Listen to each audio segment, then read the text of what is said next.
Here are a few things I've collected over the years. There's a seagull on the Jersey coast who frequents a beach also frequented by couples who go there to park. This bird circles high overhead and drops clams on the tops of automobiles in order to break the shells. It never drops a clam on a convertible, just solid-top cars. Almost always, the car in which the clam has been dropped can be seen to immediately move away. A larger number of women than men attempt suicide, but men outnumber women by more than 3 to 1 in successful efforts. It seems that women don't really want to destroy themselves, but rather draw attention to their ills or grievances. Women are the beneficiaries of 80% of all life insurance in force in the country. They also receive 71% of the total estates left by men and 64% of the estates left by women. A woman has written that when a man looks a woman straight in the eyes, she'd better do something about her figure. And a woman is perturbed by what a man forgets. A man is perturbed by what a woman remembers. And did you know that a psychoanalytical study has come up with a discovery that the majority of women hate men? It is believed that this hatred is so deep-rooted and is of such long standing that most women aren't even aware of it.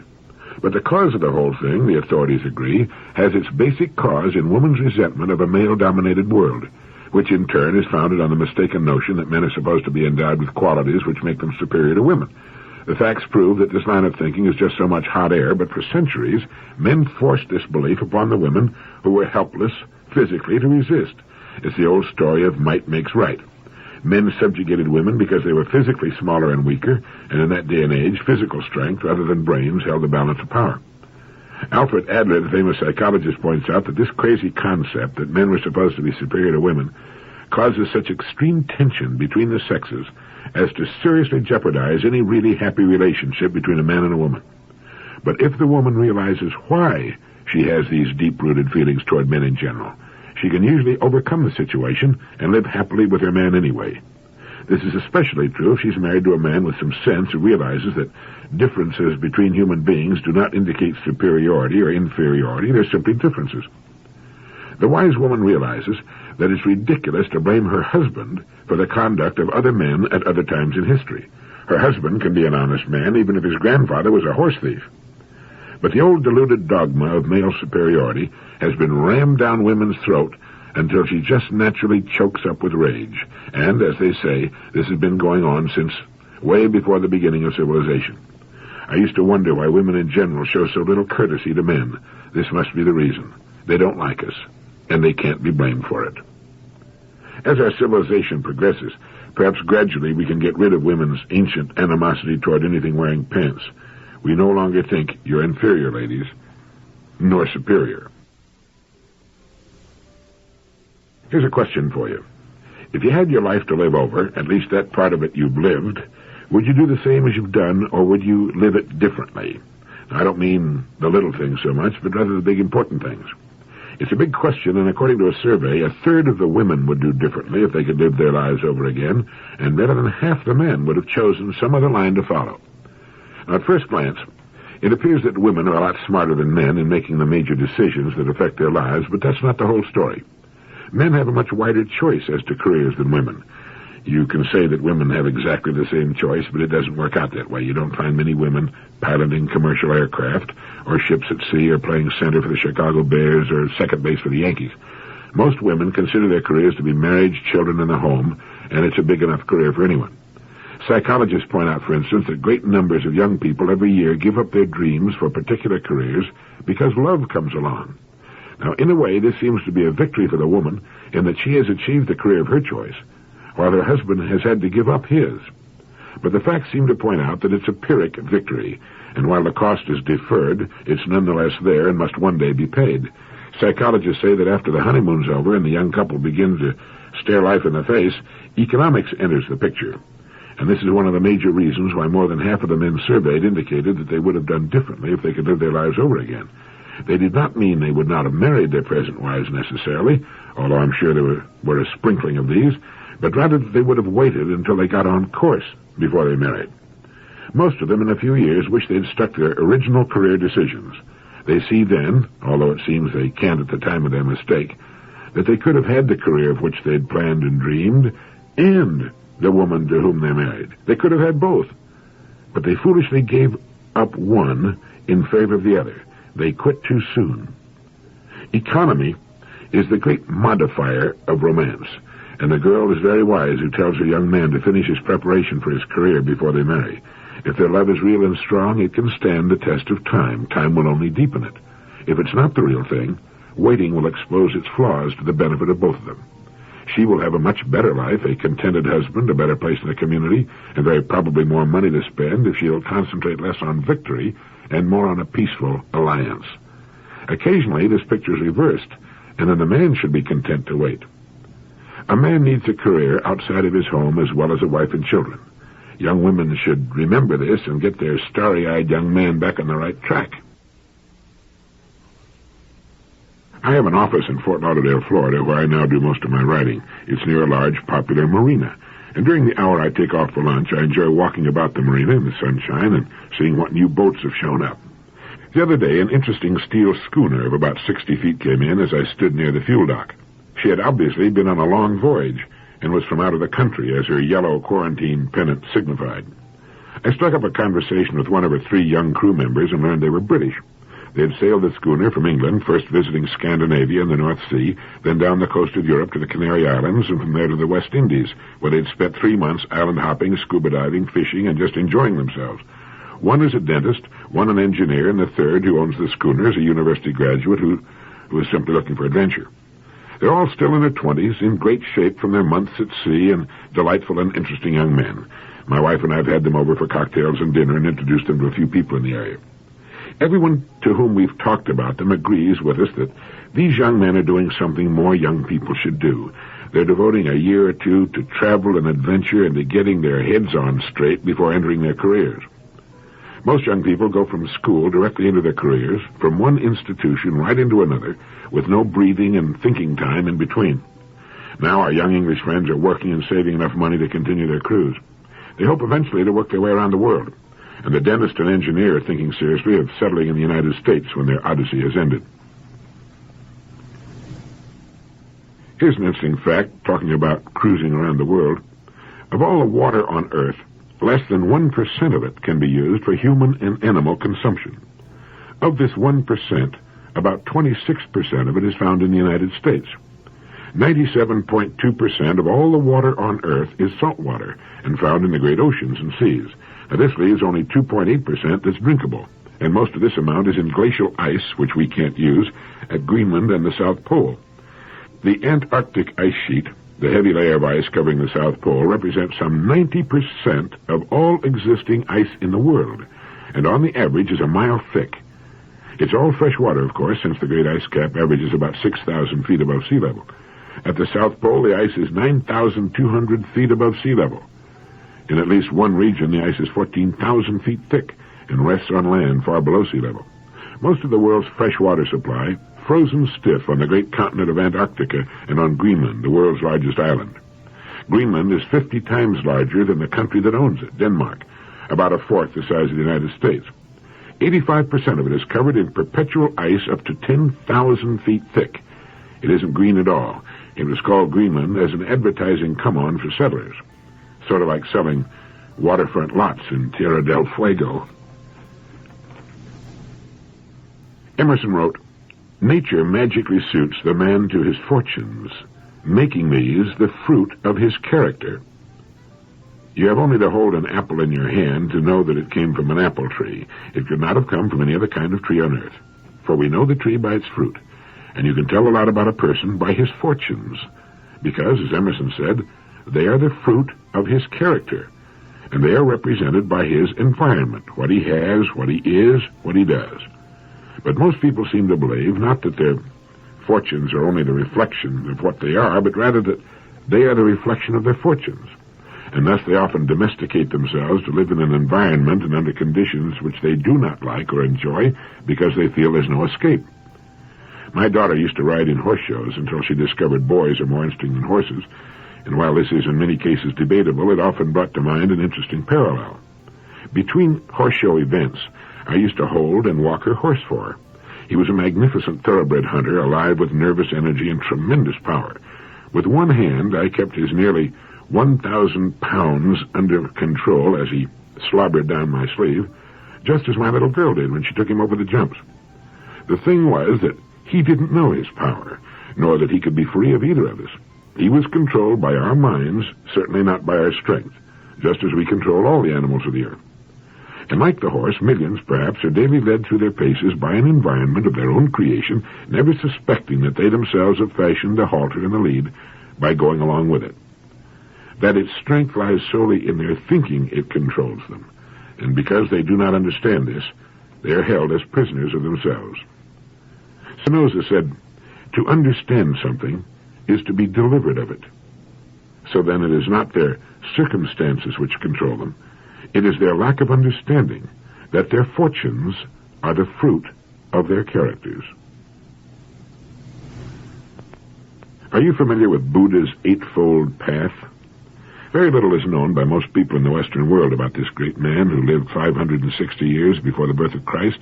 He taught for 45 years. Like so many great teachers, he wrote not a word, and more than 100 years followed his death before the first written records appeared. But let me see if I can give you his 8 steps for enlightenment, what we might call happiness. There are really 9 steps, because one that he stressed that does not appear in the 8 is right association. To understand that good health is as contagious as disease, as are virtue and cheerfulness. So the preliminary step is to associate with those whom you want to be like. Then step number 1 is right knowledge. Anything here would be an oversimplification. Let's just say that right knowledge is an understanding that what is right is natural for us. To follow our natural inclinations and seek truth in everything we do or say. To understand that we can overcome our difficulties by following the right path and by having an ongoing program of continuing education. Step number 2 is right aspiration. To make up our minds as to what our hearts really want. To get on course toward it and stay on course. Step number 3 is right speech. To watch what we say in the understanding that it is an indication of what sort of person we are. To try to speak the truth in everything we say, and to say nothing that will not in some way help a situation or a person. To understand that our speech gives us away not just to others, but if we're wise, to ourselves. It reveals our true character, and like anything else, it can probably stand some improvement. Step number 4 is right behavior, and this includes the 5 precepts, the Buddhist variation on the second or ethical half of the 10 Commandments. Do not kill. Strict Buddhists are vegetarians. Do not steal. Do not lie. Do not be unchaste. Do not drink intoxicants. Step number 5 is right livelihood. By this is meant to work at something which makes a positive contribution to society and is compatible with living the good life. Step number 6 is right effort. Buddha says, those who follow the way might well follow the example of an ox that marches through the deep mire carrying a heavy load. He is tired, but his steady gaze, looking forward, will never relax until he comes out of the mire, and it is only then he takes a respite. Step number 7 is right mindfulness. No teacher ever credited the mind with more influence over life than did Buddha. The best loved of his texts, the Dhammapada, opens with the words, all we are is the result of what we have thought. And step number 8 is right absorption. That is, meditation until you have seen the truth, have received enlightenment. In fact, the word Buddha means enlightened one. His actual name was Siddhartha Gautama. He was born the son of a king and was, according to the legends, a strikingly handsome man who could have been a great king in his own right. But he chose to redeem his world rather than rule it. The power of his teachings are evidenced by the fact that millions still live by them. I read in Manus about a paper by E.F. Schumacher entitled Modern Pressures and Environment, in which it is recommended that we free our imagination from existing systems. I like that. We need to think in new directions. He writes, if still more education is to save us, it would have to be education of a somewhat different kind, an education that takes us into the depths of things and does not spend itself in an ever-extending battle with symptoms.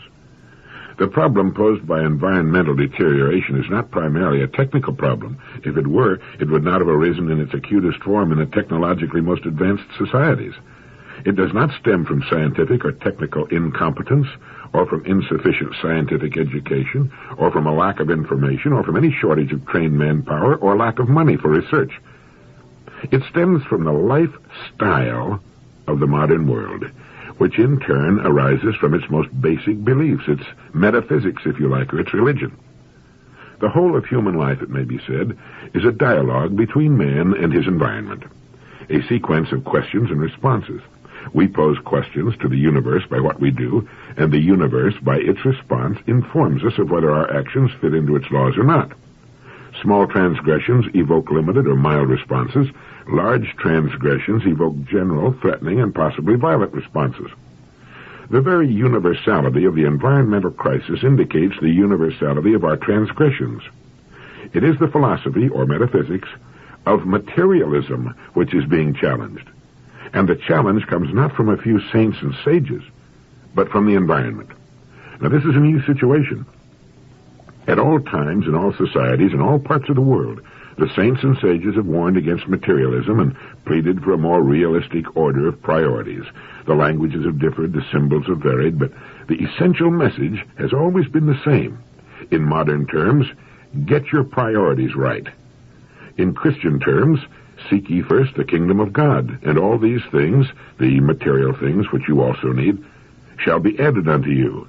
They shall be added, we've always been told, added here on earth where we need them, not simply in an afterlife beyond our imagination.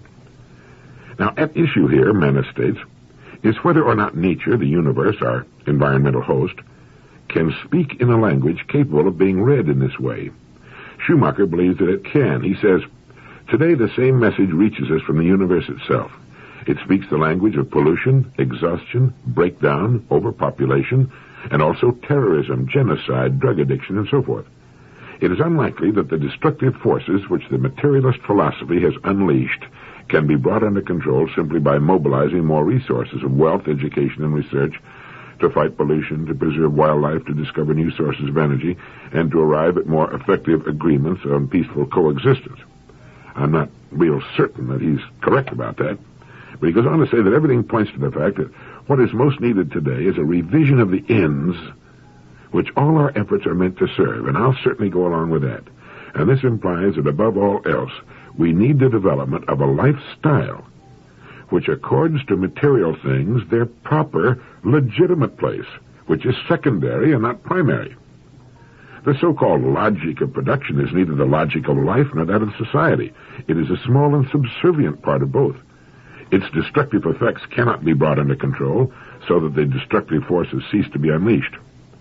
The chance of mitigating the rate of resource depletion or of bringing harmony into the relationship between man and his environment is non-existent as long as there is no idea anywhere of a lifestyle which treats enough as good and more than enough as being of evil. And here lies the real challenge, and no amount of technical ingenuity can evade it. The environment, in its own language, is telling us that we are moving along the wrong path, and acceleration in the wrong direction will not put us right. When people call for moral choices in accordance with new values, this means nothing unless it means the overcoming of the materialistic lifestyle of the modern world and the reinstatement of some authentic moral teaching. And Mr. Schumacher turns now to the traditional 4 cardinal virtues: prudence, justice, courage, and temperance, showing their application to the frenzied pattern of consumption which characterizes modern life. The fact is, as Manus points out, that habits of excess and waste have become reflexes in our daily life. Schumacher, in effect, is saying that we must learn thrift, conservation, reverence for the world, love for the earth, and another sort of respect for ourselves, not because supplies are running out all over, which they are, but because it is right to learn these things. And he's saying that we won't be able to do it without a philosophy that gives us reasons, for there are, after all, reasons which correspond to the instructions of the heart. The reasons arising from a sense of wholeness and synthesis are better than the reasons produced by analysis. In talking about the language of the environment, let me read something I wrote the other day in Mallorca, Spain. As I watched the sunset last night, I saw something that saddened and frightened me. The day had been perfectly clear, and at 6:45, as the sun sank toward a great rocky promontory, there was not a cloud in the sky. But the sky was an ugly, murky brown. The horizon was invisible. It was obscured by a thick, opaque layer of pollution, of man-made filth. There was not a seabird in the sky, nor had there been all day. The Mediterranean is a foul, nearly dead body of water, it appears. The only birds I've heard since landing in Spain, I wrote, were in cages at the Madrid airport, and it's the same in Naples, Genoa, Nice, Cannes, Barcelona. Man is in a dialogue with nature, and as Huxley once said, in comparing life to a game of chess, those who play the game well are paid with the overflowing generosity with which the strong delight in strength. But those who play ill are checkmated, without haste, but without remorse. Mankind is being checkmated, inexorably. His science and technology have not conquered nor tamed nature as he once thought. He has only been industriously digging his own grave. The planet can only respond to man through its reactions to his actions, and it is saying, I'm dying. You are killing me. And when man finally succeeds in killing his generous and long-suffering host, he will discover that he has succeeded in killing himself. He has proved to be a brilliant but virulent species, and after he is gone, nature can begin again to clean his nest, and someday, probably surprisingly soon, the sunset over the Mediterranean will again be a thing of beauty. Incidentally, the pollution over the city of Madrid was as bad as any I have ever seen anywhere. It's as bad as it is in Johannesburg, South Africa, and Rome, and worse, I believe, than over most large American cities. Now, what can you and I do about the so-called materialist philosophy in the state of the world? I think we can start by re-evaluating our priorities and getting them in line with those of the rest of creation. My old friend Parky Parkinson of TWA used to make a speech he called The Tyranny of Junk, in which he urged us to clean house of all the junk we've collected, the basement, the attic, and every room in the house. Just get rid of it, recycle it. We can begin to discriminate as to what we're going to purchase with our money. Practice thrift on the one hand, and an avoidance of the continuing collection of junk on the other. We can develop and talk about a reverence for life, for the earth, and for each other. We can tell our kids, no, you can't buy that. Play with that mountain of toys you've already collected. Now, speaking out against materialism in our society is almost a kind of atheism. It's like being against mother and apple pie. And it isn't that we're against the technological industrial structure we've created. It's just that we want to relegate it to its proper place in the order of things. It shouldn't be in first place, not by a long shot. Now, in an earlier direct line, I quoted Mumford's suggestion that we make selective use of the best that our society has to offer. By all means. But we can be very selective. Yesterday I was shopping in the grocery store and picked up a tube of shampoo, since it was on my shopping list. When I saw the price stamped on it, I put it back and said to myself, I'll wash my hair with soap. There are so many things we can do without and still live well, even better. Now, we want our great business establishment to flourish and wax profitable. We would like to see it extend its sales and distribution and effects to the four corners of the earth. But let us make it qualify for our business the hard way, by producing a needed or much desired product of the very finest quality. Let's take home no more junk. Let's put ourselves and our kind and our earth and its creatures and beauty back into their proper places. I was reading of a proposal to put into orbit around the earth great reflectors to capture the sun's energy and send it to Earth by microwave. If the plan works, the Earth will have a free, non-polluting source of unlimited energy for at least the next 3 billion years, free at least at its source. It caused me to remember that there's always a way to what we need and want, if we don't stop with early ideas and decisions and get stuck on them. There's not only a way to what we want, but a way that is exactly right and does not demand too great a trade-off. Now, fossil fuels now supply 97% of all the Earth's energy needs. That's practically all of it. In less than 100 years, our dependency on this convenient and heretofore abundant fuel supply has become all but totaled.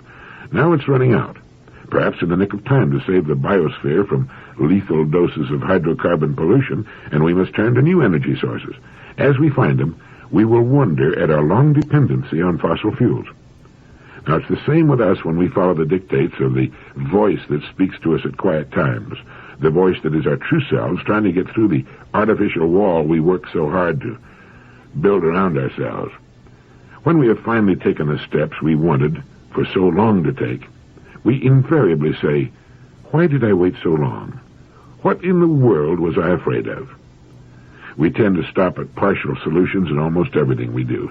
We get out of school, and as a rule, let our very partial and incomplete education suffice for the rest of our days. It's no wonder that so many millions are hanging on for dear life to the rudimentary and partial solutions they've managed to find for themselves. Eric Hoffer, in his book The True Believer, has told us that there is a conservatism of the very poor that's as rigid as that of the very rich. They fear any change in the belief that no matter how bad their present situation may be, any change at all might be a change for the worse. We might say the middle class seeks change in that it tends to be upwardly mobile, but change to the middle class consists of a series of quickly grasped stopgap measures based mainly on the direction of the economy. When I read of Edward G. Robinson's death, I learned for the first time that his lifelong motto had been to reach beyond his present grasp. Now, I don't recall the exact words. I should have written them down at the time. It wasn't that he was advocating living beyond our means. It was more a matter of recognizing just what the true extent of our real means are and challenging ourselves to reach more closely toward them. And each of us has a voice bidding him to follow the way that is right for him. That voice is what the ancient Greeks called our soul, the real person lurking behind the facade we present to the world. I think that's why meditation is such a good and constructive practice. When we sit and quietly meditate, clear our minds of all cares, we let that quiet voice come through. Not at first, perhaps, but with a little practice it'll come. Very few people in the Western world meditate, and they often cut themselves off from their true selves by not following this ancient and enlightening practice. Perhaps it's in our childhood that we learn to settle for less than we could really achieve. How does that line go? Men are made into slaves not by heredity, but by the habits bred into them in their youth. We learn as youngsters that it's all right to settle for a passing grade. It's good enough becomes our slogan. And then we find ourselves applying it's good enough to more important things like a job, income, home, neighborhood. Do you like your work? Oh, it's good enough. It's okay. The Earth should not be relying for 97% of its power needs on fossil fuels, the happy accidental residue of prehistoric times. And we will see the move over the next 50 years to new, cleaner, more efficient, more effective, cheaper, and longer-lasting sources of energy. Deuterium from seawater, the harnessing of hydrogen and solar energy. The use of fossil fuel will become a fossil of history, a brief step up from the horse to the automobile and the jet airplane. But for a while, we thought we'd found the answer to man's power needs forever. During the lives of most of us, we'll see the thick, ugly pall of pollution removed forever from the skies and the return of clear sunlight, clean rain and snow, and fresh, breathable air. But how many of us have stopped too soon, too, in our own lives? Thank you.